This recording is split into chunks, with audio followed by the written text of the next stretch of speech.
네, 예고해드린 대로 서울시 교육감 후보 차례대로 만나보겠습니다. 오늘은 보수 진영 조전혁 후보 만나보겠습니다.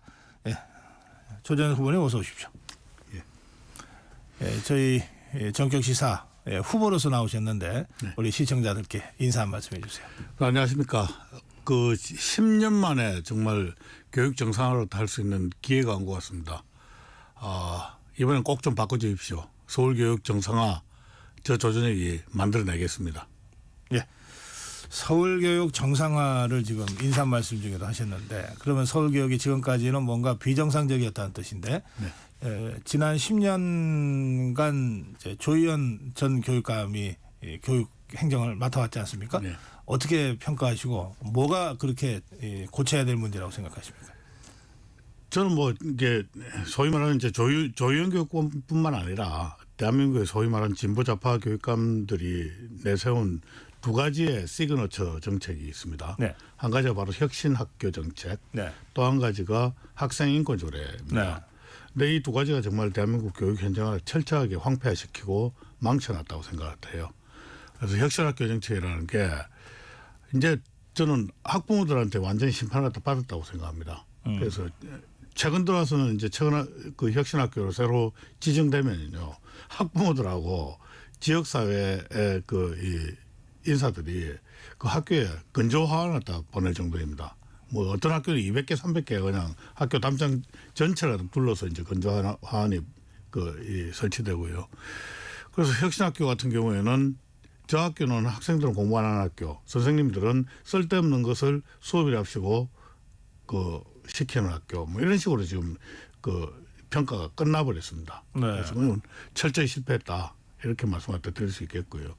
또 하나가 이제 학생인권 조례 부분인데 이 학생인권 조례는 어떻게 보면 학생들 권리만 너무 강조를 갖다 하고 있고 이 자유와 권리에는 책임과 의무가 따른다는 이런 이 교육적인 배려가 전혀 안 돼 있습니다.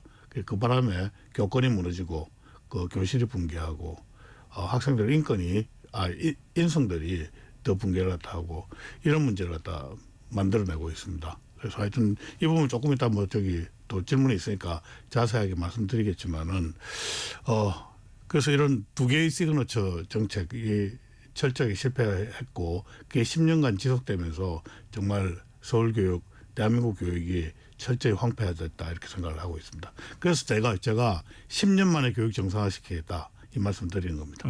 네, 두 가지를 말씀하셨는데 혁신학교요. 혁신학교는 네. 실패했다 이렇게 네. 단언하셨어요. 네.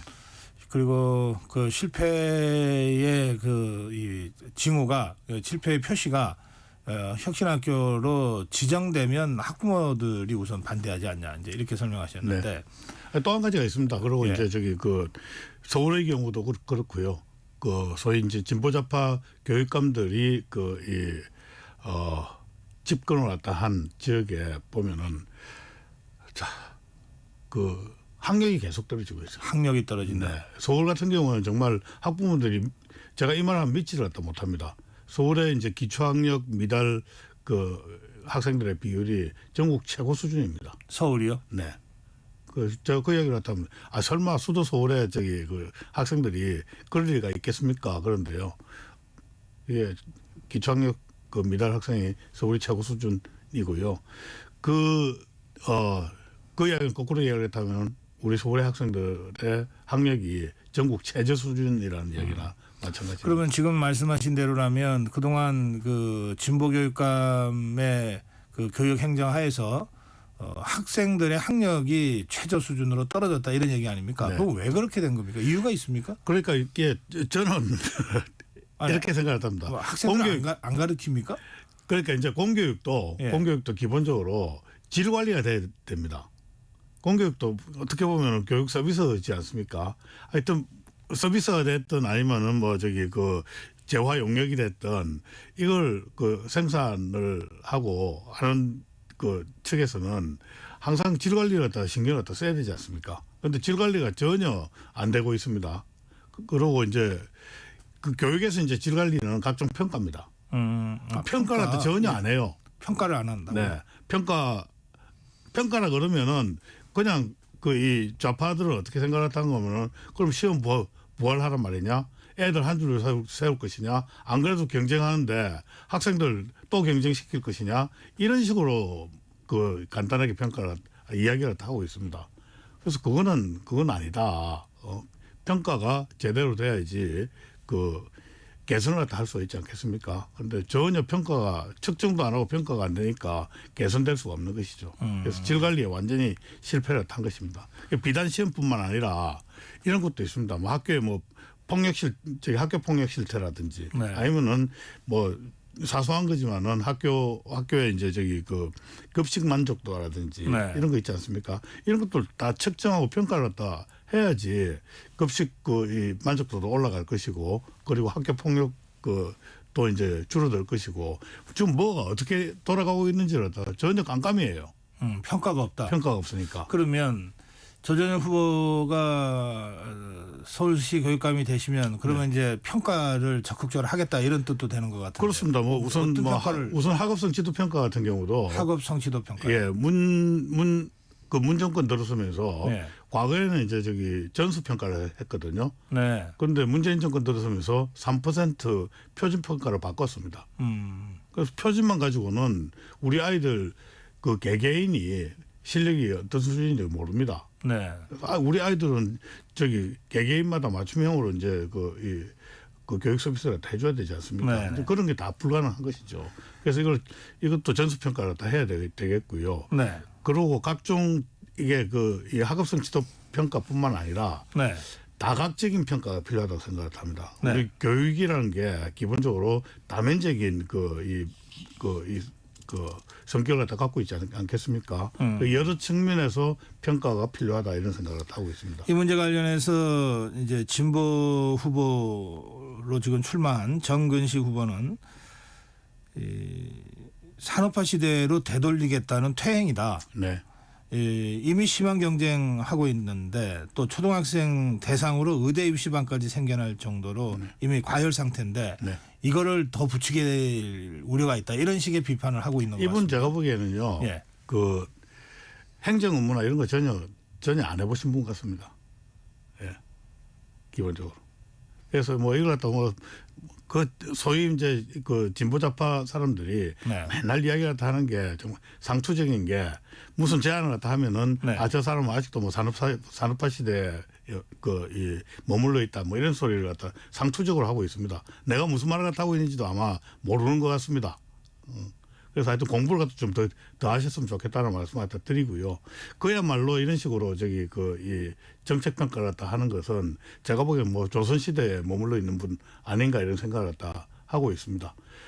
우리가 생각을 해보면 이제 그렇습니다. 미국의 유명한 경영학자가 계십니다. 피터 드러크라고 들어보셨죠? 네. 경영학의 아버지라고 그러는데 이분은 이런 말씀을 하셨어요. 측정해야 평가할 수 있고 평가돼야지 개선할 수 있다라고 이야기를 합니다. 제가 이제 이렇게 측정 평가를 갖다 이야기를 하면 무조건 이분은 어떤 생각을 하고 있는가 하면 우리 소위 말하는 좌파에서 맨날 공격을 갖다 일제고사 이 생각만 하고 있는 것 같습니다. 근데 우리 아이들 갖다 위해서는 다양한 측면에서 평가가 필요해요. 예를 들어 가지고 꼭 성적 평가뿐만 아니라 요즘 아이들이 이제 이 자존감이랄까요, 뭐 이런 것들이 굉장히 낮기도 하고 우울감도 굉장히 많고 그래서 이제 이 자살이나 뭐 이런 류게 참 끔찍해서 이제 자살이라는 단어를 잘 안 쓰는데 하여튼 그런 것도 굉장히 문제가 되고 있지 않습니까? 그런 경우도 아이들 이 소위 말하는 심리 평가 이런 것도 다 필요한 것입니다. 그런데 심리 평가까지도 이분은 지금 그런 식으로 줄 세우는 것 무슨 경쟁 이런 걸로 지금 해석을 하는 것 같아가지고 참 이런 분하고 지금 경쟁을 했다. 교육감 경쟁을 한다고 제가 좀 안타깝다 이런 말씀드립니다. 이 진보 교육감들의 교육 행정의 결과 학생들의 학력이 매우 낮아졌다. 학력 수준이 이렇게 아까 말씀하셨고 그러면서 평가를 이제 전면 도입하겠다 이러셨는데 그 평가를 도입하면 자동적으로 그 학력 수준이 높아집니까? 그건 아니죠. 그러니까 평가가 아예 안 되면은 이 아이를 어떻게 이 학력 수준을 갖다 그 높여주고 또 이 아이를 갖다 어떻게 지도를 갖다 해야 할 것인지를 갖다 아예 모릅니다. 근데 이걸 다면적으로 평가를 갖다 해가지고 이 아이를 갖다 위해서 가장 맞춤형으로 그 성장시키고 개선시키는 방법을 갖다 우리가 그 제공을 갖다 해야 되지 않겠습니까? 그 우선 평가가 중요하다는 게 그런 측면입니다. 그리고 또 한 가지만 말씀드리겠습니다. 그리고 자꾸 이제 경쟁 이야기를 갖다 하고 잠깐만요. 네. 예. 이제 평가를 하는 것은 부족한 부분은 메꿔주고 또 밀어주고 끌어주기 위한 것이다라고 말씀하셨습니다. 네, 잘하는 부분 더 잘하게 만들고. 그러니까 예. 그거는 역시 이제 선생님들의 목 아니에요? 네. 그런데 지난 10년간 평가를 별로 한 적이 없다고 말씀하셨으니까 그렇습니다. 그런 중에 선생님들도 평가에 기반한 맞춤형 학습을 시킬 기회도 한 10년간 없었다는 뜻인데 그렇습니다. 그러면 그 선생님들한테 다시 네. 평가만 하면 그 선생님들의 그런 능력이 바로 네. 생깁니까? 아니, 그 선생님이 연수하고 뭐 이런 것들도 다 같이 해야 되겠죠. 그리고 기본적으로 그 사범대학에서는 그 평가와 연계한 그 학생 맞춤형 그 이 교육 방법 이런 것들을 이미 대학에서는 다 배우고 이미 나옵니다. 교사가 그렇습니다. 되는 과정에서 예. 그걸 안 썼을 뿐이지. 그러니까 교육청에서 교육 정책을 갖다 엉망으로 하면서 선생님들은 이미 그런 자질을 갖추고 있는데도 불구하고 그걸 갖다 안 쓰는 그런 이상한 문화 풍토를 갖다 만들고 알겠습니다. 있습니다. 네. 그다음에 아까 두 번째 말씀하신 게 이제 학생인권 조례, 네. 학생들이 권리만 있는 게 아니라 의무도 있다는 것을 같이 가르쳐야 된다 네. 그러셨는데 동시에 이게 지금 학생인권 얘기하면은 교사들의 교권 얘기도 동시에 나오잖아요. 네. 이 문제는 어떻게 종합적으로 구상하고 계십니까? 그러니까 우선 제가 이제 뭐 말씀드릴 것은 학생 인권과 교권은 결코 부딪히는 개념이 아니다. 그것도 그리고 상충돼서도 안 되는 개념이다라는 네. 말씀을 또 먼저 드리겠습니다. 네. 그 지금 소위 말하는 이제 저기 진보좌파 쪽에서 학생 인권 조례를 갖고 올 때 저는 지금도 생생하게 기억을 합니다. 그 당시에 이제 학생 인권 조례를 가장 먼저 도입한 지역이 어딘가 하면은 경기도였습니다. 그 김상공 교육감이 제일 처음 도입을 했습니다. 그때 어떤 말을 했는가 하면은 미국 뉴욕시에 학생 권리 의무 장전이라 그럴까요? 조례라 할까요? 그걸 영어로는 SRR이라고 합니다. Student Rights and Responsibility 그래가지고 SRR이라고 그러는데 그것을 전범으로 삼아서 학생 인권 조례를 도입했다라고 이렇게 주장을 했다 그러면 했습니다. 거기에는 아예 권리와 의무가 같이 들어가 있는 거죠. 그렇습니다. 권리와 의무가 같이 책임. 예, 그 권리와 책임 또는 권리와 의무 이렇게 같이 들어 있는데 실제로 살펴보면은 권리는 굉장히 간단하게 서술되어 있습니다. 뉴욕의 경우에 그렇습니다. 반면에 책임에 대해서는 굉장히 복잡하고 많은 부분을 갖다 이렇게 그리고 세밀하게 그 서술을 하고 있습니다. 네. 그 이유는 이런 것 같습니다. 권리는 누가 그 가르쳐 주지 않아도 알아서 다 주장을 다 하는 것이고 다만 책무와 의무에 대해서는 이게 학교 생활을 통해 가지고 학교의 규칙을 지키고 규범을 지키고 이걸 갖다 해가는 과정에서 그 학창 생활을 통해 가지고 이제 몸에 그렇죠. 체화되면서 학습되고 내면화돼야 네. 돼요. 예. 그렇게 되면서 이제 소위 말하는 이 공화 사회의 민주 시민으로 이제 성장을 하는 거 아니겠습니까? 그런 측면에서 보면은 미국의 SRR이 굉장히 교육적이죠. 예. 그 권리와 그 자유에는 반드시 책무와 의무가 따른다는 측면에서 자 그런데 우리 같은 경우에는 지금 그 학생 그 인권 조례에 보면은 학생 권리만 잔뜩 나열을 갖다 하게 돼 있고요. 학생 인권을 혹시라도 저기 그 해친다고 하면은 거기에 따르는 여러 가지 하여튼 이 절차들을 갖다 이제 규정을 갖다 하고 있는데 예를 들어서 어떤 학생이 선생님이 자기 인권을 갖다 이제 침해했다라고 이렇게 학생 인권 감독관인가 하는 사람한테 이제 저기 그 보고를 갖다 하게 되면은 이 선생님은 아이들 가르칠 수가 없습니다. 온갖 무슨 뭐 저기 사유서부터 해가지고 심할서 갖다 다 쓰게 하고 불러들여가지고 이제 의견 청취를 갖다 하고 그러니까 아이들이 그 이제 수업을 갖다 할 때 수업 분위기를 갖다 해친다든지 뭐 저기 장난을 갖다 친다든지 이런 아이들 훈육을 갖다 못합니다. 그러니까 그냥 보고 귀찮으니까 보고 그냥 저기 그 외면해 버립니다.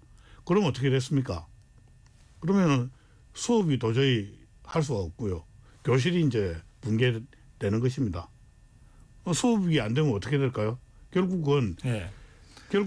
우리 아이들한테 가장 지켜줘야 될 저는 이 권리는 우리 헌법의 권리인 교육받을 권리라고 생각을 합니다. 그런데 소위 말하는 학생 그 인권이라는 것을 지켜주려다 보니까 정작 우리가 정말 그 최우선적으로 지켜줘야 될 우리 국민으로서 교육받을 권리. 알겠습니다. 예. 학생인권 조례 때문에 학교 현장에 네. 학생들의 학습권까지 이 침해되는 사태가 벌어졌다 이런 분석을 하시는 거예요. 오히려 권리를 더 침해받았습니다. 그러면 그것에 대한 우리 조전영 후보의 대안은 뭡니까? 기본적으로 그래서 제가 저는 이미 이제 그 학생 인권 조례가 도입될 때부터도 저는 이거는 이 전범이라고 이야기를 했던 SRR과 같은 네. 그런 그 조례가 기왕 만들어진다 그러면은 네. 조례가 제정돼야 된다라고 제가 주장을 다 해왔고요. 꼭 사실은 뭐 이게 법적인 조례 제정이 문제가 아니고 사실은 학칙 정도에서 충분히 저는 커버될 수가 있어야 한다고 생각을 합니다. 네. 그런데 이제 뭐 세상이 그런 세상이 아니기 때문에 네.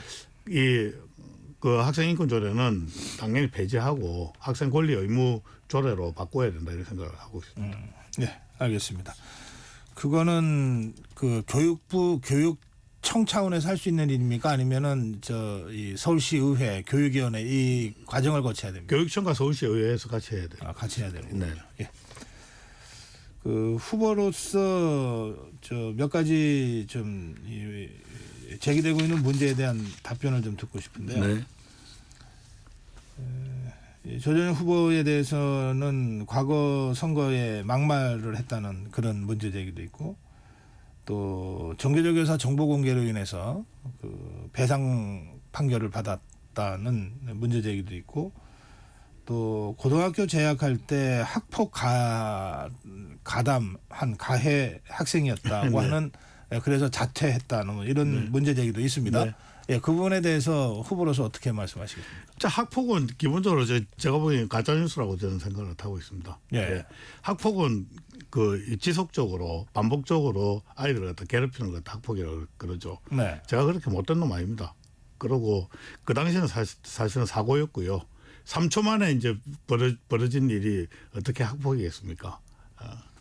그래서 뭐 조금 자세하게 설명을 하면은 뭐 지금 시간이 별로 없으니까요. 예. 뭐 학교 교실 의자에 이제 복도에 이제 나와 있는 것을 이제 제가 옮기는 과정에서 한 친구가 계속 안 옮기길래 같이 좀 하자 그랬는데 그 친구가 저한테 욕을 갖다 해가지고 그 친구가 다툼이 있었습니다. 예. 그걸 갖다 학폭이라고 좌파들은 주장을 다 하고 있는 것이고요. 예. 막말 논란도 뭐 그렇습니다. 뭐 제가 공개석상에서 이야기를 다 한 것도 아니고 둘이서 이제 이야기를 다 하는 것을 몰래 그냥 녹취를 갖다 해가지고 네. 그걸 갖다 퍼뜨린 겁니다. 저도 그 사건을 저는 피해자라고 저는 생각을 다 하고 있습니다. 그래서 사람이 성인군자 아니면은 둘이서 앉아 있으면서 뭐 어떤 말을 갖다 못 하겠습니까? 뭐 그것도 아주 무슨 성적으로 지난 저것도 아니고 그래서 하여튼 그 부분은 제가 인격이 조금 모자랐다는 생각은 하지만은 저도 피해자였다 이런 말씀드립니다. 그럼 대화 상대자가 녹취를 한 것이 아니고 대화 상대자가 녹취가 됐습니다. 대화 상대자. 예. 그러니까 제3자에 대한 것을 갖다 녹취를 갖다 해가지고 네. 대화 상대자가 대화 중에 녹취를 한 거는 뭐 법적으로는 그 상대자에게 문제를 물을 수는 그런데 없죠. 그런 분이 사실은 서울대학교 사범대학 학장까지 했다는 점에서 제가 진짜 정말 참 부끄러움을 갖다 느끼고 있습니다. 예, 정교조 그 정보 공개 관련된 부분에 대해서는 네. 그거는 지금도 저는 그 싸움은 저는 정당했던 싸움이라고 생각합니다. 다만 법적으로 그 문제가 있긴 있었습니다. 그러니까 소위 이제 좌파들은 뭐 이렇게 이야기를 다 많이 하죠. 뭐 진짜 양심에 끓이낀 일을 갖다 한 사람들도 양심의 법정에서는 당당하다고 이야기를 하는데 저는 그야말로 그 부분만큼은 제 양심의 법정에서는 저는 당당하다고 지금도 말씀을 드릴 수가 있습니다. 왜 그런가 하면요. 정교조가 이 폐쇄된 교실이라는 공간 안에서 자신의 이 정치적 이념을 우리 아이들을 교육이라는 이름으로 세뇌를 하고 있습니다. 그것을 저는 반드시 밝혀야 된다고 생각을 했고요.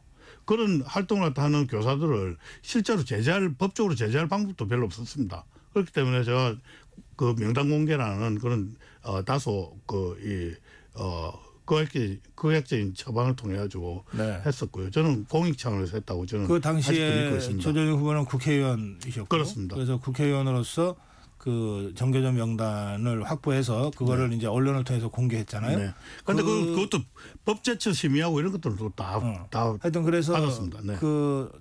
그게 형사소송이었습니까? 민사소송이었습니다. 그래서 정교조로부터 이제 민사소송을 당했고 네. 그 재판 결과는 이제 그게 벌금입니까? 벌금이 아닙니다. 벌금이면 그게 정가고요. 아, 손해배상입니까? 민사소송 손해배상 청구 소송이었습니다. 예. 그 당시에 얼마 나왔습니까?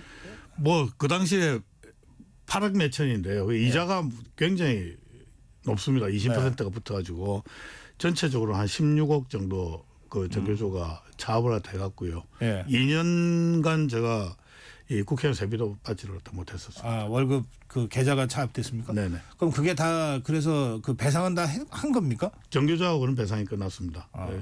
예. 고소란이 제 개인 채무로 남아 있어가지고요. 네. 아마 그 후보자 재산 신고 보시면 깜짝 놀라실 건데 제가 마이너스로 지금 되어 있습니다. 알겠습니다. 예. 지금 시간이 거의 다 돼서 딱 30초 남아 있는데요. 네. 예, 마무리 한 말씀 할 수 있게 드릴게요. 제가 뭐 그 모두에도 말씀을 드렸다시피 그 소위 진보좌파 교육감들이 10년간 서울교육청을 집권을 했습니다. 정말 황폐됐습니다. 10년 만에 서울교육을 정상화할 기회가 되었습니다. 저 조전영을 반드시 선택해 주십시오. 꼭 바꿔내겠습니다. 서울교육을 정상화시키겠습니다. 감사합니다. 예, 오늘 말씀 잘 들었습니다. 지금까지 서울시 교육감에 출마한 보수 후보 조전영 후보와 말씀 나눴습니다. 다 이번 주 수요일입니다. 이번 주 수요일은 진보 후보 전근식 후보와의 인터뷰 저희들이 보내드리겠습니다. 오늘 말씀 잘 들었습니다. 고맙습니다. 감사합니다.